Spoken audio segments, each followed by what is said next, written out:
Good afternoon, good evening, good morning, wherever, whenever you are joining us, ladies and gentlemen, and welcome to this, the 10th of the Maritime Security Challenges webinars on this beautiful first day of December.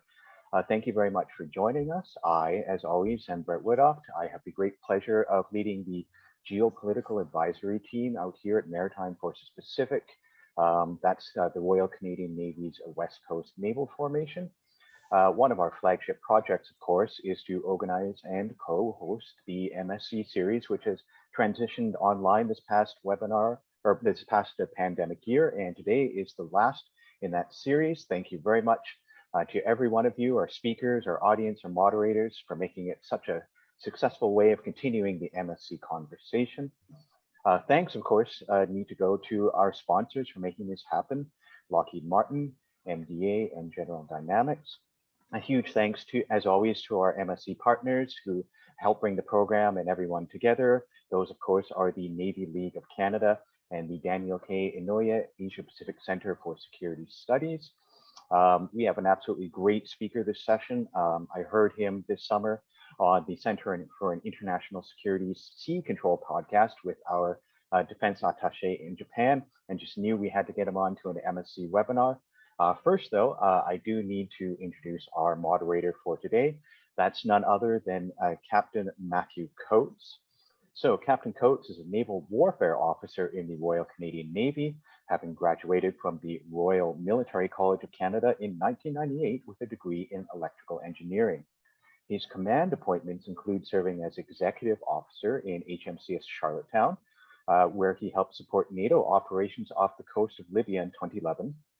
And he also served as commanding officer of HMCS Iroquois, the lead ship of the RCN's destroyer fleet, during which he and his ship ably represented Canada at the 70th anniversary of the Battle of the Atlantic in the United Kingdom.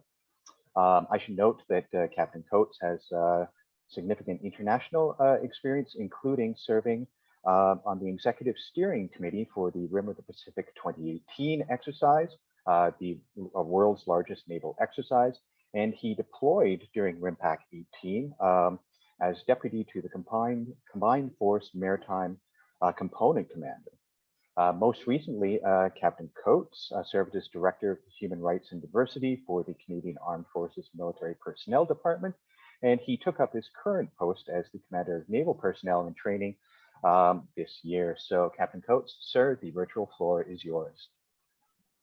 Great, thank you very much, Brett.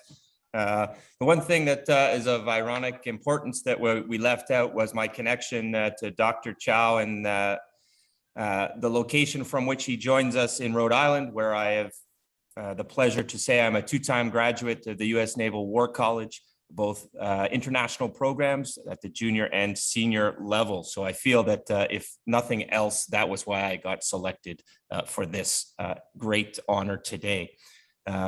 So with that, welcome everybody from wherever you join us. Brett, as mentioned, we are here in the non-sunny Victoria, British Columbia, and it's a great honor today to be part of this conversation and introduce our esteemed guest of honor, Dr. Brian Chao. Brian is an assistant professor of national security affairs at the US Naval War College in Newport, Rhode Island, as well as an associate of the University of Pennsylvania's study of contemporary China. His research focuses on great power politics and the rise of China, naval power and geostrategy, and US Indo-Asia Pacific defense and foreign policies. Dr. Chao is currently working on a book project investigating why some continental powers are more successful than others at naval development, with an eye towards 21st century Sino-American relations. And his work has been published by the China Brief, the Diplomat, the East Asia Forum, and the National Interest, amongst others.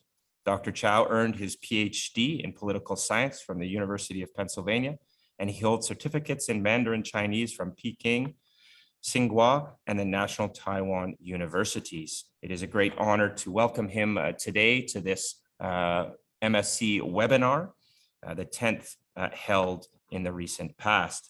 As a moderator, I would pass on that we seek and solicit all questions for our guest speaker today. You can ask your questions at any time. They'll be collated by webinar staff for the Q&A portion on completion of Dr. Chao's presentation. And with that, it is my distinct pleasure to welcome Dr. Brian Chao, and I will pass the parole over to him as we look forward to his presentation today. Dr. Chao, the floor is yours. Well, thank you, Captain Coates, and thank you to Brett and everyone who has helped make this series possible. And thank you to the audience for joining us. Good afternoon, good evening, good morning, wherever you are. It's a pleasure to engage with this audience on, dare I say, a pretty important topic, and I'm looking forward to the hour ahead. Now, I have to begin with the usual disclosure that the views presented are my own. They are not necessarily the views of any institution with which I am affiliated. Now I'm going to share the screen and we will get going.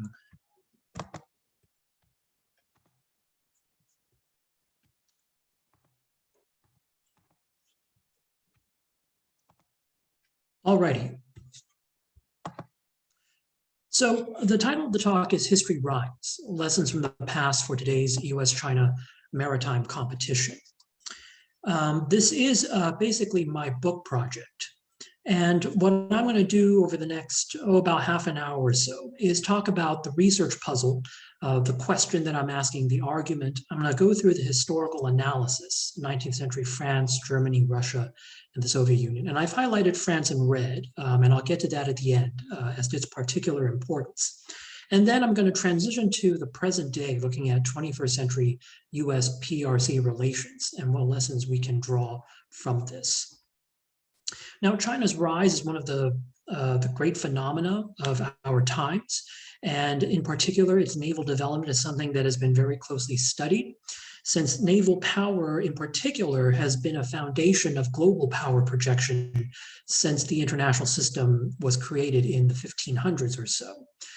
Without a blue water navy that can go around the world, it's very difficult for a power to truly be able to do things around the world and to sort of, embrace that true great power status. Now, a lot of scholars have looked at China's naval development and asked, well, what might the future be? Will China succeed at naval development? What sort of navy will it bring? And this is a particularly interesting problem because China has been historically a continental power. It doesn't have any long experience with the sea. You'll often hear mentions of Admiral Zheng He in the 1300s, but the reason why he's the only example mentioned is because he's the only one. He is the exception that proves the rule. Aside from that, Chinese experience in blue water is quite minimal. And so I decided to look at the historical cases of continental great powers trying to engage in what I call military hybridization, which is to simultaneously possess one of the world's strongest armies and one of the world's strongest navies. And so for a continental great power, military hybridization would mean naval development. Now I looked at all the historical cases of continental great powers developing navies from 1801 to the present. I won't get into the nitty gritty of the parameters of my cases, but we can get in that Q&A if you're interested in terms of how I chose the cases that I did and so on and so forth. But there are four cases: 19th century France, Imperial Germany, Imperial Russia, and the Soviet Union. And when I looked into the histories, it became apparent that they occupied different spots on the success-failure spectrum when it came to naval development. And this is actually contrary to the predominant Anglo-American naval literature, which tends to see failures as undifferentiated. And so my question was, well, what explains the variation in outcome when continental great powers try to build strong navies? And in looking at the four historical cases, I came to the conclusion that it was explained by two factors. One is called investment persistence, and one I call threat diffusion. Now, investment persistence is simply the sustained political will and financial support to pursue naval development. This seems relatively simple, relatively straightforward, But in fact, it is a very difficult thing for a continental great power to do, seeing as continental powers tend to face perennial landward security challenges, and since continental powers' governments tend to be bureaucratically dominated by very powerful armies. And the second is threat diffusion, which I define as the deployment of one's navy to places or for purposes that do not antagonize the dominant naval power. Now, great powers tend to take notice when one of their own embarks on something as obvious and expensive as military hybridization. But it is the dominant naval power that is usually the most concerned because it has the most to lose, and it probably feels like it is being directly challenged. So by sending one's navy to places or for purposes that don't antagonize and incite a hostile response from the dominant naval power, the continental great power is more likely to succeed at naval development. Now, it is important that the continental great power has both investment persistence and threat diffusion. Having one is insufficient, as one of the case studies will show. So, 4 historical case studies. You see them arrayed here on a spectrum, left to right, and it is important to note that I view success and failure as a spectrum.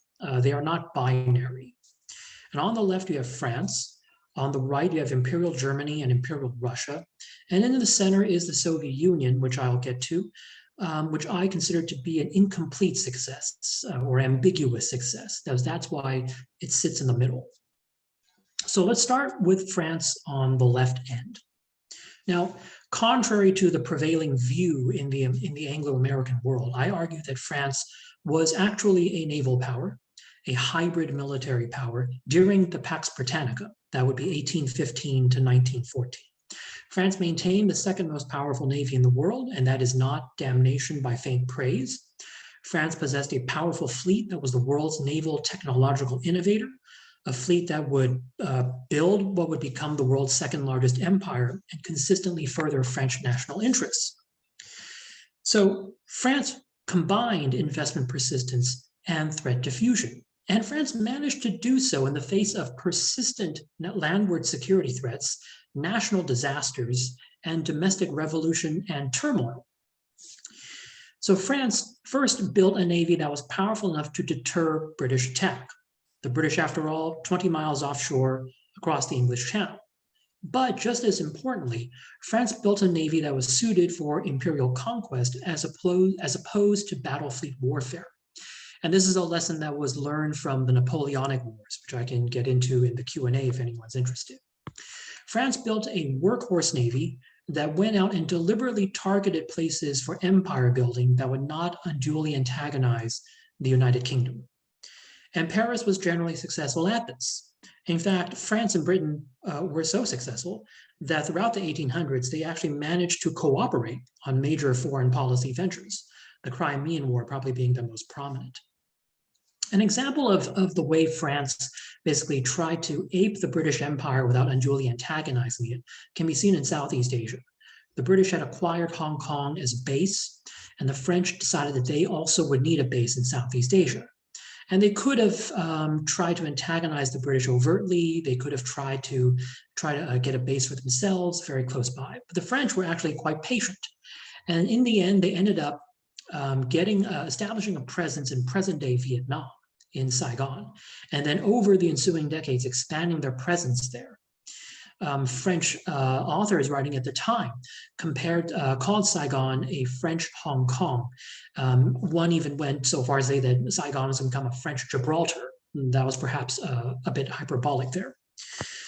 But the point is that the French managed to build the world's second largest empire and use the world's second largest navy without unduly antagonizing the British Navy, which was the only one bigger, and the British Empire, which was the only one larger. There were idiosyncratic contretemps here and there, but it was a largely successful policy for France.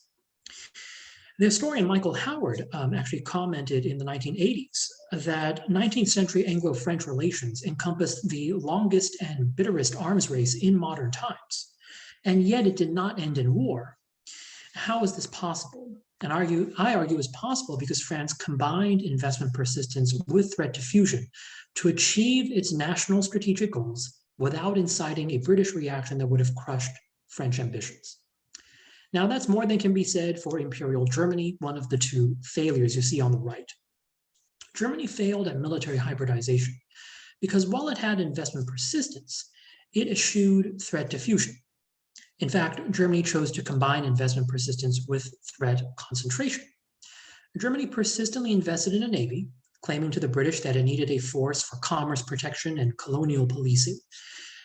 However, rather than build a cruiser-heavy fleet to perform such duties, Germany embarked on a battle fleet that, by its nature, could only be contesting the strongest naval power, i.e. the United Kingdom. To compound matters, Germany, rather than send its fleet out to engage in commerce protection or protect the colonies, and Germany had a lot of private commerce to protect, in fact, the Germans decided to keep the fleet in home port within 24-hour sail of the British Isles, under the mistaken assumption that the Navy could be used as a tool of blackmail against the British, and that the British, seeing this threat to their homeland, would back down and acquiesce to German demands in other foreign policy issues. This idea, known as the risk theory, failed spectacularly, and it prevented Anglo-German relations from improving as late as 1912. First World War, which started 2 years later, put a decisive end to German military hybridization, as well as the empire that had staked so much on it. In the end, investment persistence alone was not enough to consolidate German military hybridization, especially when it was paired with threat concentration. Now, Imperial Russia represents a hybridization failure as well, but in a different sense. While Germany at least had investment persistence, Imperial Russia neither had investment persistence nor threat diffusion until it was way too late. What happened with Imperial Russia was, throughout the 19th century, St. Petersburg would decide to build a navy, only to decide very shortly afterwards that it could not afford the costs. So while other great powers persistently moved ahead with naval development, Imperial Russia got left further and further behind. And while other powers used their navies to establish colonies and consolidate spheres of interest in different parts of the world, Imperial Russia did not venture very far beyond its borders. So by the time Russia made a sustained effort in the late 1800s to build a navy, it was too late to diffuse the threat that that growing navy was posing, because there were so few places left on Earth that hadn't already been claimed as some other great powers' sphere of influence. So the Imperial Russian Navy found itself bumping up against naval powers pretty much everywhere it tried to go. And in East Asia, that meant bumping up against Japan, which decisively ended the Imperial Russian naval moment. So delaying investment persistence in Russia's case rendered threat diffusion practically impossible. Now, the Soviet Union is what I call an incomplete success. I could also use the words ambiguous or partial. The basic point here is that the Soviet Union's hybridization attempt occupies a middle ground between France on the one hand and Imperial Germany and Russia on the other. This is because the Soviet Navy actually achieved real successes during the Cold War, but it also suffered real constraints and setbacks, so that at the end of the day, its accomplishments were less impressive and less enduring than what the French had achieved in the century prior. From the 1950s through the 1980s, the Soviet Union invested persistently in its navy, though it ended up building an odd force that was strategically defensive but operationally offensive, a navy whose individual vessels were far more impressive than the fleet put together. It was a navy suited for defending ballistic missile submarines close to home, but not much else. And this became a problem when the Soviet Union decided that its navy should take on additional taskings, such as flying the flag and standing up for Soviet interests in the Third World, more strenuous jobs the Navy was literally not built for. So Soviet investment persistence resulted in a naval force that wasn't equipped to do all that its political masters wanted it to do. And this problem was then compounded by how the Soviets approached threat diffusion. On the one hand, the Soviets wanted to enhance their prestige and interests. On the other hand, they didn't actually want to antagonize the United States in too many places too often. And the international relations scholar Franklin Griffiths calls this contradiction a combination of reluctant expansionism and limited expansionism. An example of how this plays out in practice can be seen in the 1967 Six-Day War between Israel and Egypt, Jordan, and Syria. And in that crisis, the United States dispatched 2 whole carrier strike groups to the theater. The United Kingdom contributed naval vessels as well. To back up its Arab allies, the Soviet Union sent 13 vessels to sit off the coast of Crete, a full 500 miles from the Israeli coast and actually behind US and British forces. So Moscow wanted to look like it was playing an influential role in the crisis, but in actuality, it didn't and couldn't do anything substantive. In the context of the bipolar zero-sum Cold War, this contradictory strategy by the Soviets proved simply unworkable. Real Soviet advances in terms of defending its interests and securing allies were balanced by the Soviet Navy's inability to actually check US naval superiority or to change US policy in a substantial and permanent manner.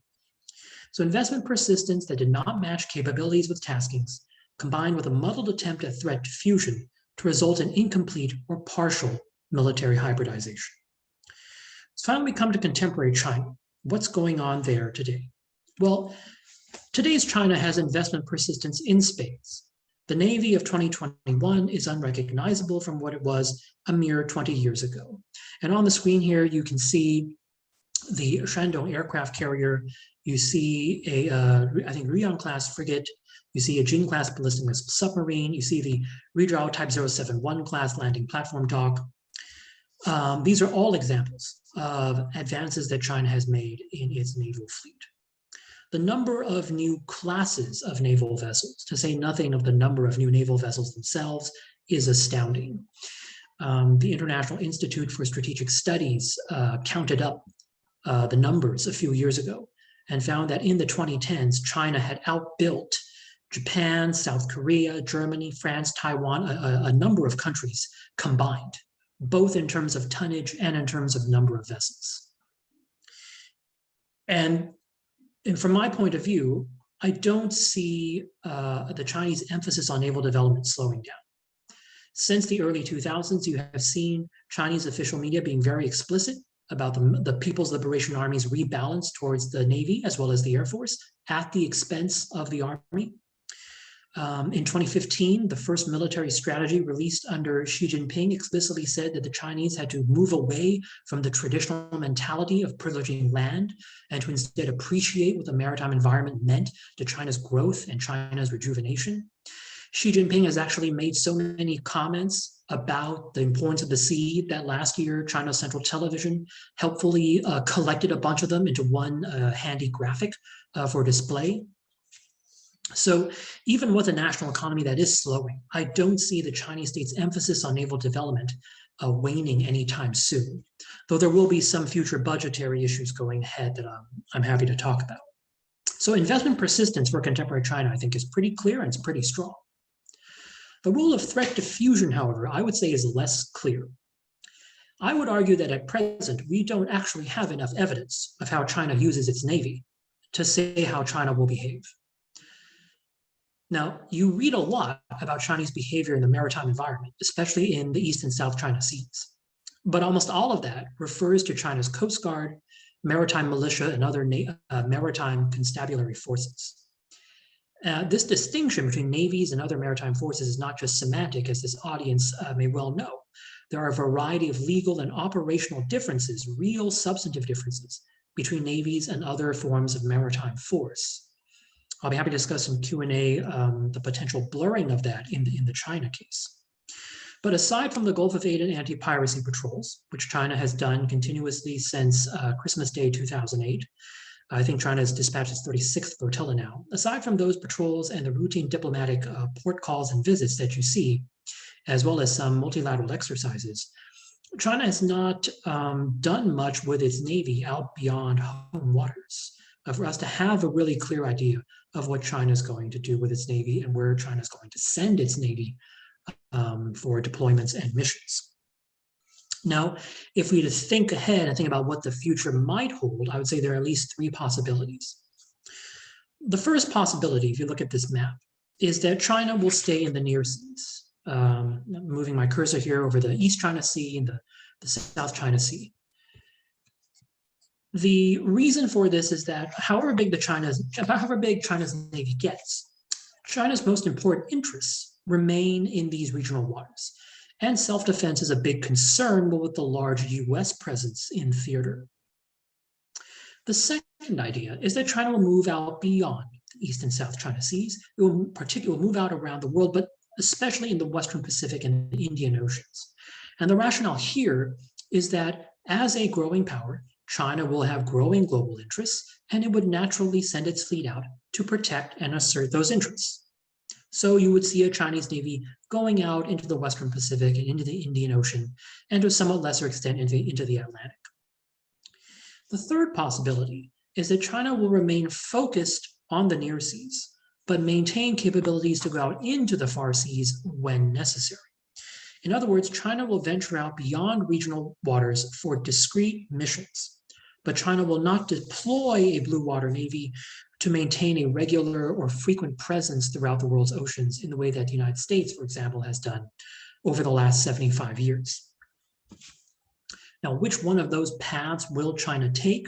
Will China actually engage in threat diffusion? It's possible that the Chinese leadership right now doesn't know the answers to those questions. After all, there can be an interplay between capabilities and ambitions, as we've seen throughout history. But the historical case studies do, I think, offer a few lessons. And I've put up a few bullet points here.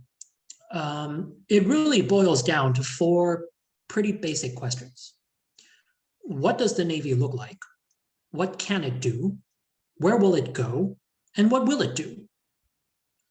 If you look at the French, German, Imperial Russian, and Soviet histories, you see the importance of investment persistence. You see the importance of matching force structure with purpose.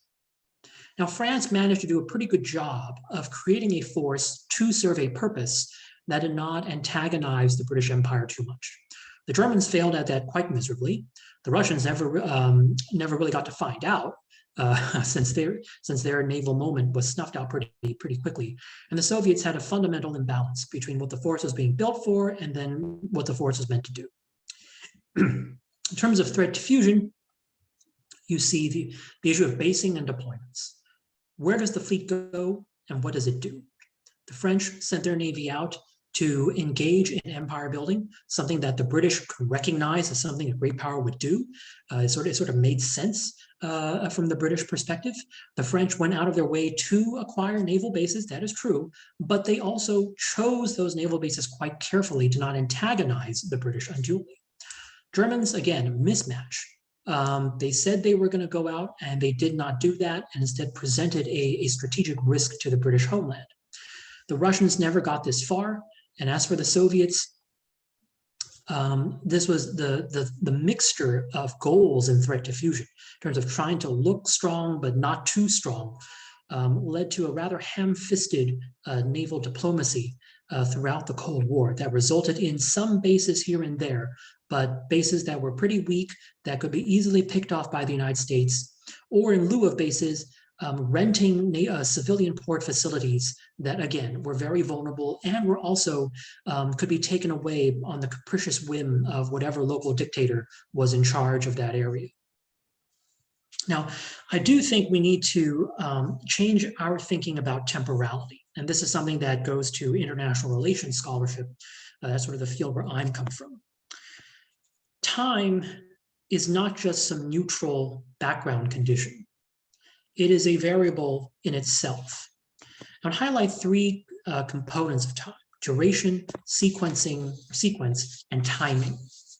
There is a tension in the duration here as a continental great power embarking on naval development.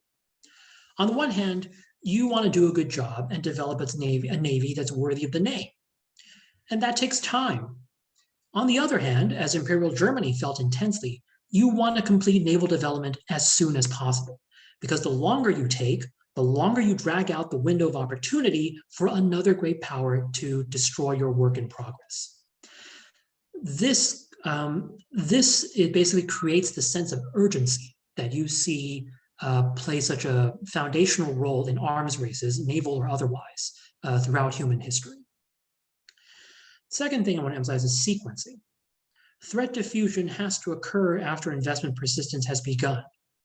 but you also can't delay threat diffusion too long. Otherwise, the threat is already formed in the other side's mind. So before the new Navy comes into full bloom and its growth finally starts to plateau, threat diffusion must be initiated. This goes directly to how other powers perceive you and your intentions. Finally, timing. As demonstrated most sadly by Imperial Russia, its timing would have been quite propitious in the early and even mid-1800s, but its naval development stalled. By the late 1800s, Russia's timing was just too out of whack with the other great powers. And while St. Petersburg did make a heroic effort to catch up, it could not surmount the poor timing of the threat that its new Navy would pose. And I think China suffers from a similar issue today in terms of the timing of its naval development. China's Navy has risen over the past 20 years, just as many other of the world's major navies have seen cutbacks. The Royal Navy in the United Kingdom is pretty much a shadow of what it was even 15, 20 years ago, thanks in large part to the 2010 strategic review. The French Navy has basically been treading water. The Russian Navy has had ambitions to grow and continues to have ambitions to grow, but it suffers from severe technological deficiencies. The less said about its Admiral Kuznetsov, the better, perhaps. And the US Navy has not seen the growth that certainly many people in the US Navy would like to see. So against this wider backdrop, China's naval development looks all the more impressive and may have, in my opinion, actually heightened or exacerbated the threat perception that you now see. Now, I want to close by highlighting France. I've highlighted France in red because when we think about what the US-PRC relationship might look like in the future, we've tended to think of the past by analogizing, and that's all well and good. But the analogy that is often used is the early Anglo-German relationship from the 1890s and early 1900s, and especially in the years 2014 to 2018, when we were observing the centennial of the First World War. You saw a lot of people writing about the analogy of the Anglo-German relationship to 21st century US-PRC relations. I'm guilty of that myself. I wrote a piece about, basically talking about this analogy. Now, as I thought about these comparisons some more and delved deeper into my research, there were three things I think were problematic about the Anglo-German analogy. First is that, as with all analogies, whichever analogy you use can structure how you think about something and what you think is appropriate. So, for example, if you look at a political problem as analogous to the 1938 Munich negotiations over Germany, when the Allies famously gave in to Adolf Hitler, then you obviously, in confronting your current problem, can't give in to the other side. Because in your analogy, you would be appeasing, and appeasement didn't work and led to disastrous consequences. So if it didn't work then it can't work for you. The second issue is that it wouldn't be such a big deal if there were, the Anglo-German analogy that is, if there were other competing analogies. You do see some references to the Cold War. You do see the Chinese for their part saying that the United States should avoid a Cold War mentality. And so you see some of that. But on the whole, the dominant analogy remains the Anglo-German analogy. The Thucydides trap, that is the Anglo-German analogy. That is not the Cold War. Third, the Anglo-German analogy is, let's be frank, really depressing. I mean, it sucks. It suggests that things are not going to end well. It suggests an automaticity in how leaders react towards one another, leading to the security dilemma. And it doesn't really offer any positive lessons for Beijing and Washington moving forward. So this is where I come to the Anglo-French analogy. I mentioned what Sir Michael Howard said about how this was a long arms race that ended peacefully. In fact, it ended with two countries that are still allies to this day, two countries that have spent the previous 8 centuries basically fighting each other on and off. And how the French approached naval development was, I think, a major factor. As I noted in describing France, its ability to engage in investment persistence and threat diffusion did a lot to advance French interests while simultaneously alleviating British concern. This doesn't mean, of course, that the relationship was completely hunky-dory. The British and the French still had real geopolitical differences. And it doesn't mean, of course, that Britain and France didn't come into conflict in some areas. The Fashoda crisis is a famous one. But I think if you balance these incidents with all the ways in which Britain and France managed to cooperate, or indeed did not come into conflict when theoretically they should have been expected to, then I think France offers a much better lesson for US PRC relations today, in terms of how people think about the possibilities of the US PRC relationship evolving. It's far more helpful, it's far more constructive, and I think it deserves far more serious consideration. The Anglo-French analogy, I think, is at a minimum an alternative that deserves equal consideration to the Anglo-German analogy, which is far less positive and doesn't offer different ways of thinking or lessons for how we might avoid another great power conflict.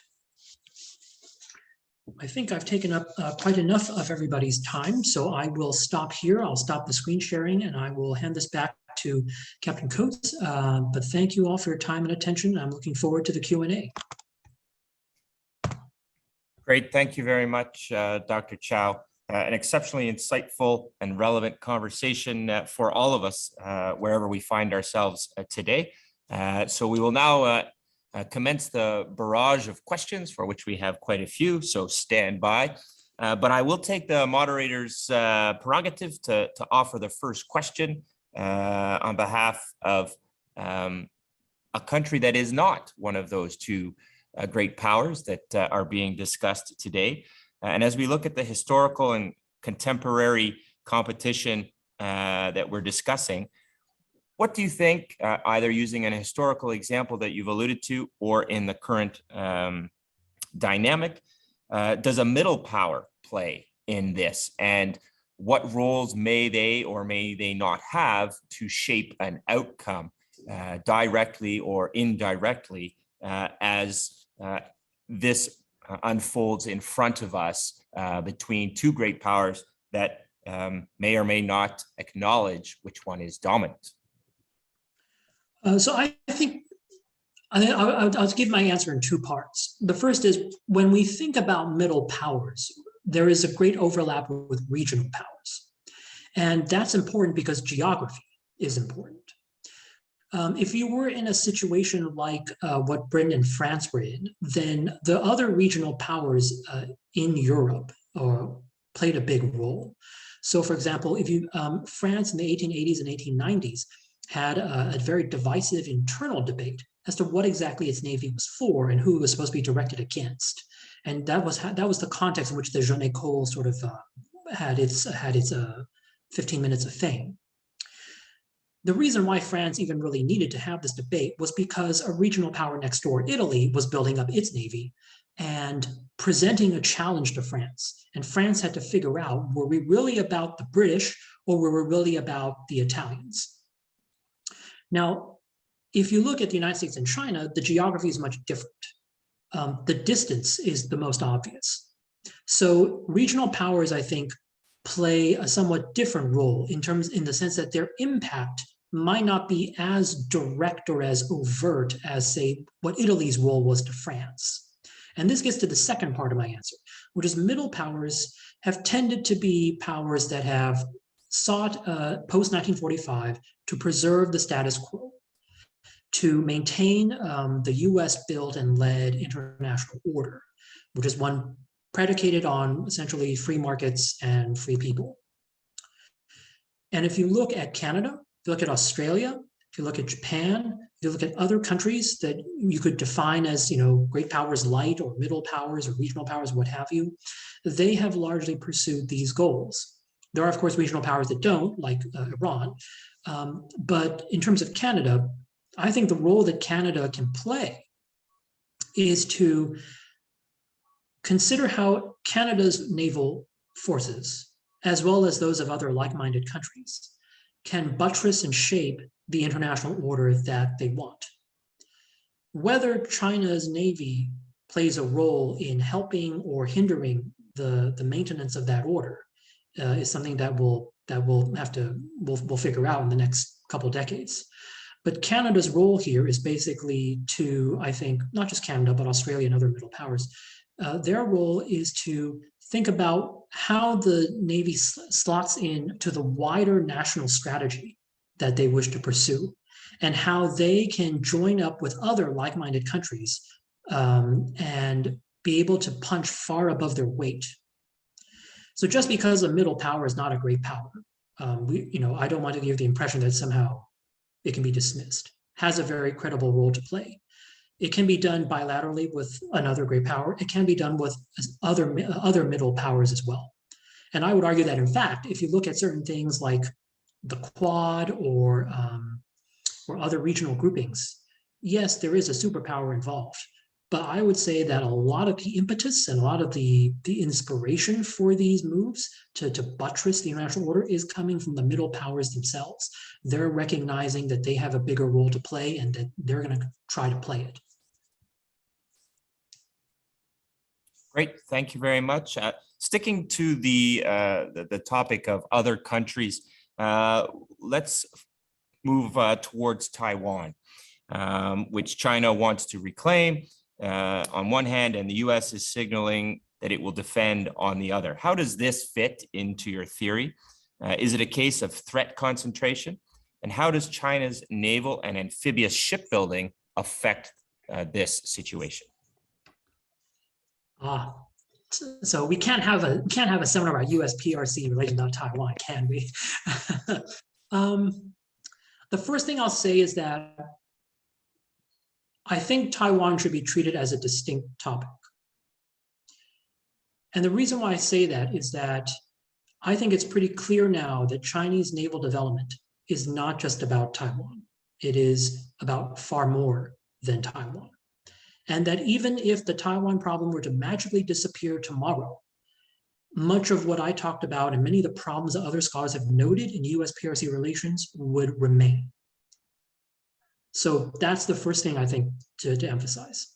It should be viewed as distinct, not as somehow being inherently tied to the wider US-PRC naval competition. Now, having said that, of course, it is a major component of the US-PRC relationship and of the US position in East Asia and China's own imagining of what it is supposed to be. I think practically speaking, there's no doubt that Taiwan does serve to tie down many Chinese military assets, be they naval or otherwise. Now, it ties them down to a certain extent because, after all, China does not, there will reach a certain point when it would be overkill for China in terms of military development to take Taiwan, with or without US backing. There's only so much force you can sort of cram into that physical space. So from one perspective, it's not such a bad thing that China is still focused on this issue and can't entirely turn both eyes to places farther afield. It has to keep one eye back home on what's going on in Taiwan. So you could argue from the US perspective that, Taiwan is serving a strategic purpose in terms of pinning down Chinese forces back home. But then again, you could also argue that, well, even if Taiwan were to disappear as a problem, the ample US forces already in theater, as well as Japanese and South Korean forces, could accomplish largely the same job. So I think Taiwan is an issue that it can cut both ways in terms of how it affects the naval balance. You do see scholars arguing that, well, if China were to take Taiwan, it would have an open road into the Western Pacific. That then affects calculations, I think, in terms of issues that would be far down the road, like if you had a crisis with, involving a head-to-head great power conflict, and China's ability to break out beyond the China Seas and secure the sea leg of its nuclear deterrent, things of that nature. I think those are issues that are more mid to long term but nonetheless merit attention. Great, thank you very much. As you talked about from a Chinese perspective of what they may or may not do, our next question, and I identify the person as a great colleague of all of ours, Admiral Verma. In the current context, is the US formulating policy vis-a-vis China in a similar or different way than Britain did with France? So if we look from the American perspective of this context. The British, for all the cooperation that the British had with the French throughout the 1800s, and in things as important as a Crimean War against another great power, the British were actually quite suspicious of the French. As late as 1901, the First Lord of the Admiralty reported to the cabinet something along the lines of, "I don't know what the French are doing, but I don't trust them." And this is just like 3-4 years before the Entente Cordiale.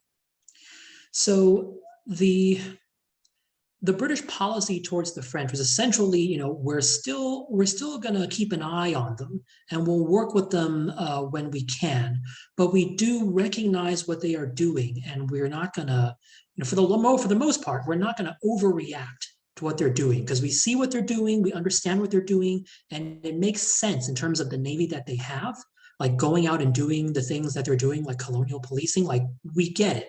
That makes sense. You built a cruiser heavy fleet to go do imperial policing, makes sense.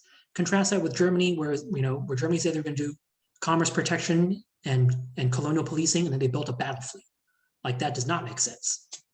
So in terms of the United States, I think the United States is still hedging, although the rhetoric is certainly changing coming out of Washington's political circle.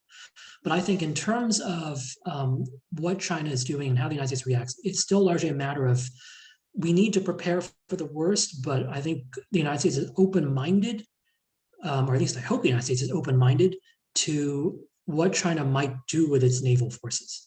Because China, after all, has shown some restraint. China is not charging headlong onto the world stage. We see from the fact that it is deploying Coast Guard and constabulary forces as opposed to its Navy in the China Seas disputes. The very fact that China engages in something like salami tactics shows that it understands that there are upper limits to what it can do, and it needs to be careful. The fact that it changed the name of One Belt, One Road to Belt and Road Initiative shows that it is sensitive to some of the pushback that it can face. So I don't think China is oblivious to this, even though its wolf warrior diplomacy sometimes makes it look supremely ham-fisted. So I think it's a matter of sort of wait and see. I think the United States is being very prudent in maintaining its Navy and in countering Chinese asymmetric capabilities.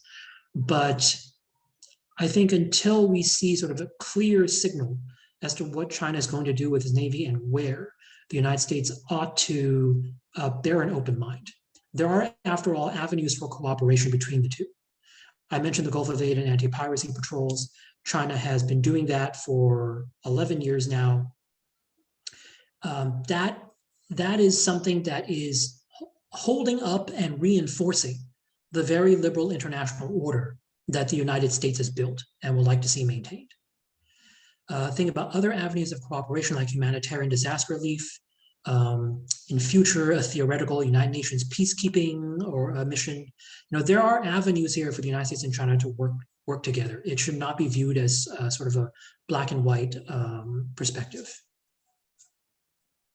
Great, thank you very much. Notwithstanding the comparisons historically that you have alluded to, predominantly the English-French connection, what about more within the region itself? Is there anything from Imperial Japan's naval buildup prior to World War II in relation to China's current naval expansion that would offer some insights into this dilemma? There certainly are, and the reason why I didn't analyze Imperial Japan is sort of because of how I set up my research. I was looking at continental great powers building navies, and I defined them by whether I defined whether you were a continental power or a naval power by which service you had at great power status first. And just so happened in Japan's case, its navy was actually great power level before its army was. And so classifying Japan as a naval power, it was not included in my study. So it's just a categorization issue. But if you look at how Japan sort of expanded around East Asia, this was clearly a very aggressive maneuver on Japan's part. And Japan was going into places that it had never bothered to claim or justify as its own. If you look at China's activities in the China Seas, however unpalatable they may be to the United States and to other regional actors, there is a claim to fall back on. And I'm not talking about the 1,000-year-old claims that China trots out in terms of a fisherman once landing on an island for 4 hours to seek shelter during a cyclone. I'm talking about going back to the 1930s and 1940s. And in the case of the East China Sea, arguably back to earlier than that. So it's not something that was just completely pulled out of thin air. There is a claim there that can be made. And that's why I think if you want to compare with Imperial Japan, China has actually been relatively restrained in what it has been doing in the China Seas. I mentioned earlier, there is a relationship between capabilities and ambitions. If China's military continues to grow as a net positive relative to other regional countries in the United States, yeah, it's possible China could decide it has bigger ambitions and it's going to be more aggressive. I personally don't see that happening because my view of China in the world system is that it is one that largely does not want to deploy military force around the world. I think China has particular national ambitions that actually would not require a global military deployment. And in fact, some Chinese scholars who have argued for US PRC naval understanding have tried to make the argument that Chinese fundamental goals and US fundamental goals do not actually clash in a military sense. So there's definitely a lesson to be drawn there from Imperial Japan. Another lesson that is probably should be noted for some of the more hot-headed Chinese interlocutors is that any Chinese thought about a surprise attack is probably not a good idea. You do see some very nationalistic Chinese analysts sort of thinking about in the context of a war, whether it be about Taiwan or anything else, what is the role of a Chinese first strike that they would justify as operationally offensive but strategically defensive, keeping in line with longstanding Chinese military thinking. I would suggest that politically that has never really worked against the United States and would not work here. And I've not even brought in the issues of allies. Great, thank you. As we move back to China itself, and I am prodded that we are at our final question. So I will summation as quickly as possible to get to this question. Is China's shipbuilding pace sustainable? And is that a component of this problem, or have they achieved the necessary levels to date? And are there any historical examples where navies have been either overly ambitious or overstretched their resources such that that long-term objective hasn't been achieved? So every year, the United States, in the United States, there's a talk about the size of the fleet. And this is how many ships the US Navy wants. And usually at some point, the Congressional Budget Office comes back and says, that's not realistic. And we have this sort of back and forth. We don't have that equivalent for China. We don't know how big its Navy is going to be. We're not sure the leadership is quite sure how big the PLA Navy is supposed to get. And that goes to the question of shipbuilding. How long is this supposed to continue? Now, China's shipbuilding capacity has grown tremendously alongside its naval development, both civilian and maritime construction. And barring catastrophes to do with demography or resource extraction, I don't see a reason for, other than money, for why Chinese naval construction couldn't continue. But what I would suggest is probably a bigger problem, and that has been pointed out by other scholars, is China has built so many naval vessels in such a short period of time that they're all going to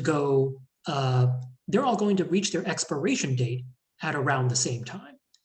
And that's going to start in about 10 years from now. And this is not something I discovered. To give due credit, other scholars have pointed this out. So if you're China, you have built a pretty big navy, by some measures now the world's largest, but now a huge chunk is going to be obsolete at about the same time in about 10 to 15 years. So now you come to a budgeting issue. How much of these vessels are going to be replaced? And so you probably can continue shipbuilding, but is this, in terms of national strategy and budget prioritization, China is going to need to consider, should we perhaps slow ship construction down so that we're not faced with a huge bill all at once? Or are we going to try to continue to do this and sort of see how far we can push it? That, I think, is the much bigger issue, but that will still impinge upon Chinese shipbuilding over the next few years. Great. Thank you very much, Dr. Chao. On behalf of Maritime Security Conferences, I'd like to thank you for joining us today and contributing to this dialogue.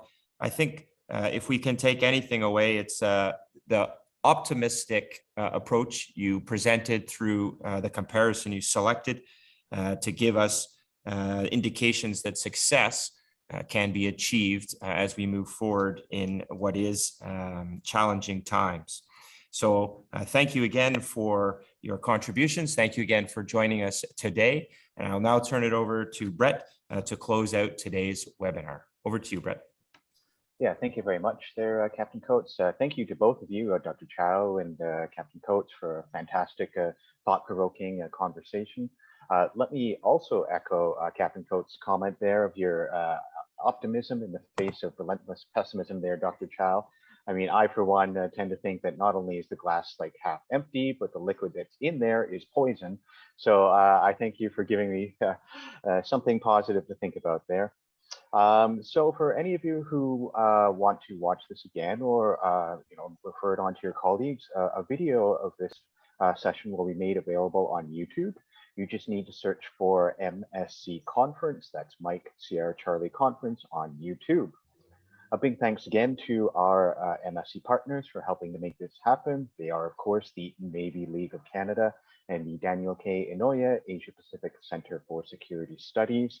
And of course, a big thanks to our sponsors. These sort of things just can't happen without them. So many thanks to Lockheed Martin, MDA, and General Dynamics. Again, this is the last online session for the Maritime Security Challenges. Our planning is underway for the in-person conference, which we hope to hold on March 22nd to 24th next year in Victoria, BC. You can register right now at mscconference.com. And I would hope very much to be able to thank each and every one of you who have helped make this online series a success by meeting and thanking you in person in Victoria. Hopefully that'll be a great way to start out the new 2022 year. So thank you again to Dr. Chao and Captain Coates for a fantastic evening here. And with that, I'll turn it over to some special messages from Lockheed Martin and MDA. At Lockheed Martin, we're on a mission. Your mission. When millions of people are counting on you, you can count on us. To build the impossible, to invent the inconceivable, and solve every problem with speed and reliability. Every mission is an expedition of the greatest importance, both to you and to us.